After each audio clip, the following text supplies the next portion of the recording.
Hey everybody, welcome to another video of me talking some action figures, working on this for a little bit.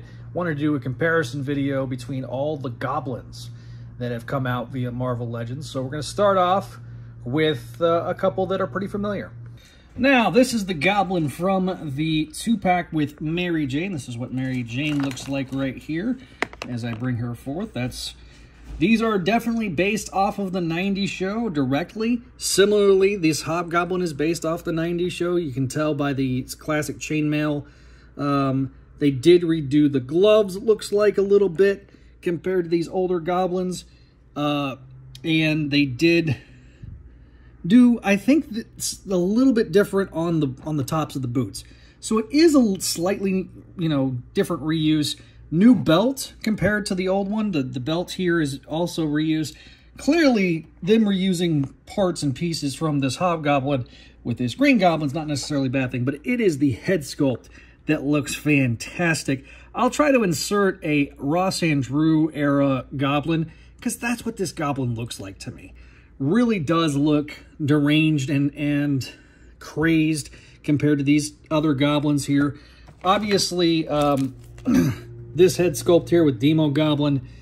This Hobgoblin, it's still a little disappointing to me. It's not my favorite here, but it's not the worst.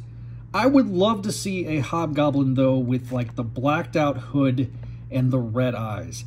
If, take the Moon Knight figure that has that blacked out face and color the hood and color out those red eyes. That would be great for me to see. I would love to see that. But yeah, these are the Goblins, and like I say, I'm pretty pleased, especially with this one. This one looks really good. Gabby was asking me about the satchels, aka the man purses, and she's like, "Did the Goblin always have those?" And I'm like, "Yep, most Goblins except for Demo. He could just conjure stuff with his hands." So, some differences on the gliders. So this is the Hobgoblin's glider. They just basically repainted this for this Goblin. This is not accurate at all. It's accurate for the comics. It's not accurate for the animated series. And so there was a lot of people that are disappointed with this. Also, because of the lack of curled up toes with the boots, you can't really stick them on the glider very well. So that's what this is, that glider. This is the other Osborne glider that I just showed you. This is the one that's actually in the retro card. This is the original Goblin glider. This is the other one. Again, looks classic, no big deal. They use the same thing pretty much. But they did do a big alteration with this face sculpt here.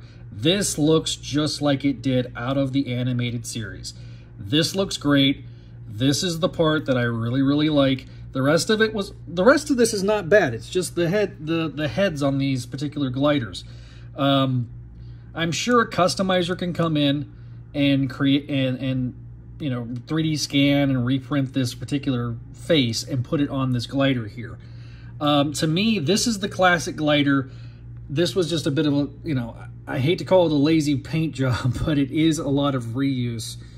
And I know there was a lot of people that were excited about this Goblin. This Goblin it does look good. Don't misunderstand, especially if you didn't have this other Hobgoblin. I just wish it was a little more. I wish that we would have had a little more accurate head sculpt here. That being said, when we compare all of these guys, they're pretty good. I mean, it's not terrible, especially for the price that you're paying for these. I paid $19.99 for these two. $19.99 for this one. This one, obviously, I paid a little bit more. This one's a little different because it was a Build-A-Figure, so the price is a little inflated because of that. So, again, beggars can't be choosers. I'm sure they'll do another re-release of the Hobgoblin soon enough. I want one without this tattered cape. I think this tattered cape it only works. To me, it's more of a Mackendale thing than a Kingsley thing. Kingsley wouldn't be caught dead with a ratty cape. That's just me. So, that's my opinion. Take it what you will. But yeah. be remiss if I didn't mention here before we get to the packaging section of the video that there were 2 Build-A-Figures that were based off of different goblins. The first Build-A-Figure was the very first Build-A-Figure in the modern Spidey Marvel Legends Amazing Spider-Man 2 based thing. This was back in 2012 when they first brought back Marvel Legends with Spidey. This was the Ultimate Green Goblin. Now, this is based on the Ultimate version of the Green Goblin, and so he's more of a Hulk than a Goblin. So this was the Build-A-Figure that was in the initial first wave made back in 2011 when they, for 2012 when they first brought back Marvel Legends in the modern day. They had announced that they were going to bring back Marvel Legends, and then this was like 2012, 2013. The Hulk Goblin was the first Spider-Man wave Build-A-Figure.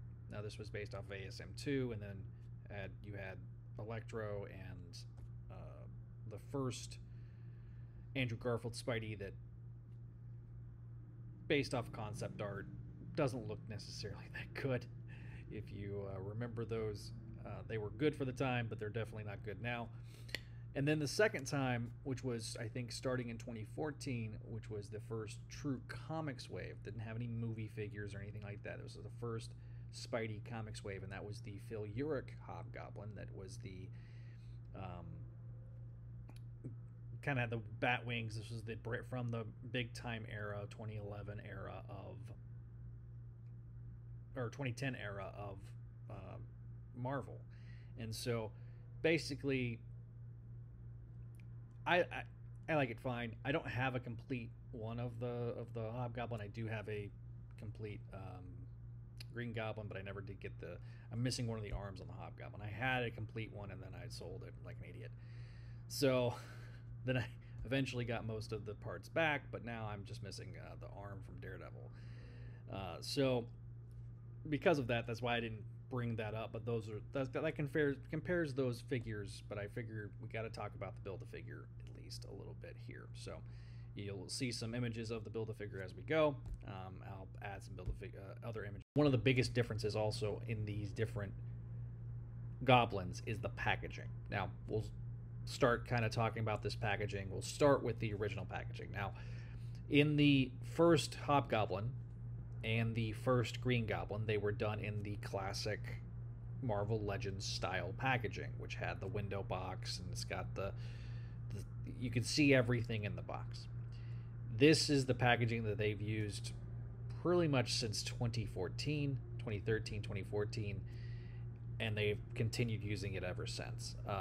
They did stop using it this calendar year and went to the windowless packaging, and which has been a bit of a controversy. Now, it was so controversial and so disliked when it was announced last year in 2022 that they're going to plastic-free packaging that collectors kind of revolted, and they were like, no, this is not something we want. We already have issues with paint.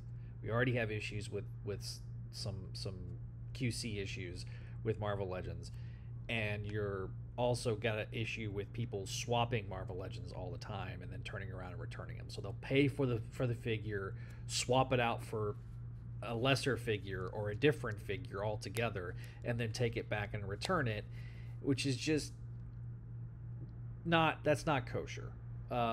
It's never been kosher, and it's not good. Hasbro claimed it was for environmental reasons. All that be as it may, it as a collector, people collected things like the retro carded. They never stopped doing the retro carded stuff, so it was always a bit of hypocritical. So we get to the first wave of the 90s show retro card, like I showed in the video just a minute ago. That was the second iteration, and then this most recent one was the VHS Green Goblin. Now this is because this year they did a 90s show.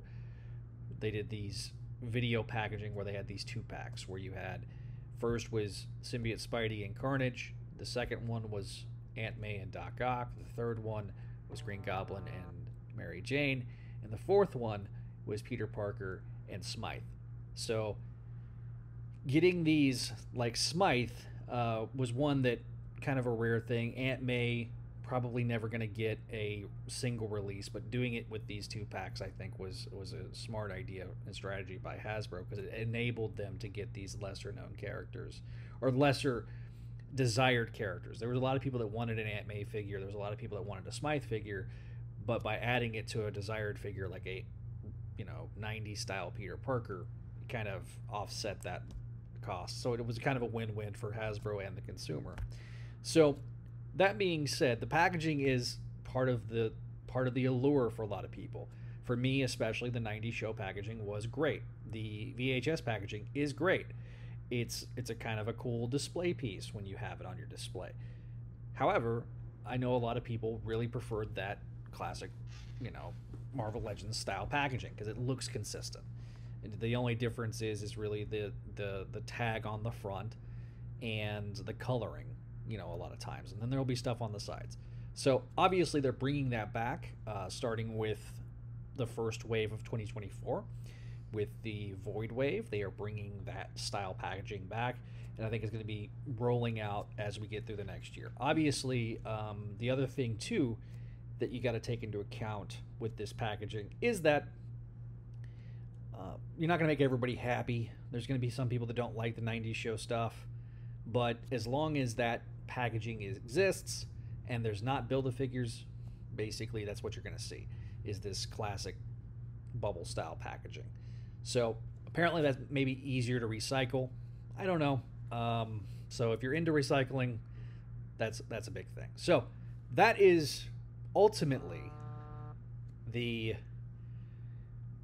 biggest differences between these. Slight differences in paint, slight differences in head sculpts. They're mostly the same. I have, avoided trying to get more of the same stuff for my own collection, because space is very limited for me. So especially now that I moved into a apartment, it's a lot more limited. So I have to be very careful on what I'm collecting myself.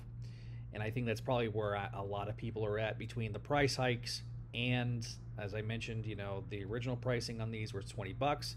Now they're closer to $25.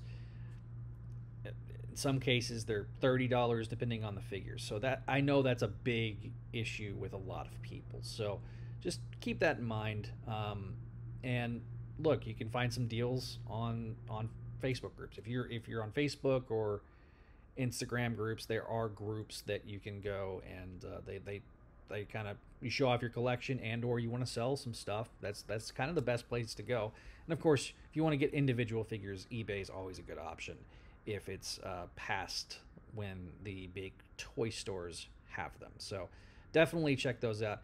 We'll have links to the more current stuff, like the 2-pack with Mary Jane. That Goblin, I'll have that link down in the description below. That's a Hasbro Pulse exclusive. So whereas the first Hobgoblin and first Green Goblin were mass market stuff, same thing with the retro carded waves. So you had wave 1 with Green Goblin, wave 2, technically wave 2 of this past year's wave with the Hobgoblin 90 show card. Those were the 2 waves. Obviously, this previous year's 2023's wave, a little slightly different. Rose and Tarantula were in the 90 show card packaging. The rest were in a new style of packaging that was more modern.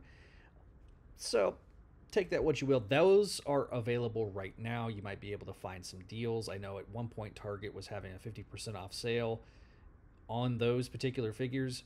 The X-Men 97 wave is out right now, so if you have not checked those out, definitely do so. So if you liked this video, give us a like, a share, a subscribe. Let us know how we're doing by leaving us a comment down below. And if you like these videos and you want us to do more of them, just let us know, and we will definitely bring them to you. Thanks for watching. Thanks for being a part of it, and we'll see you next time.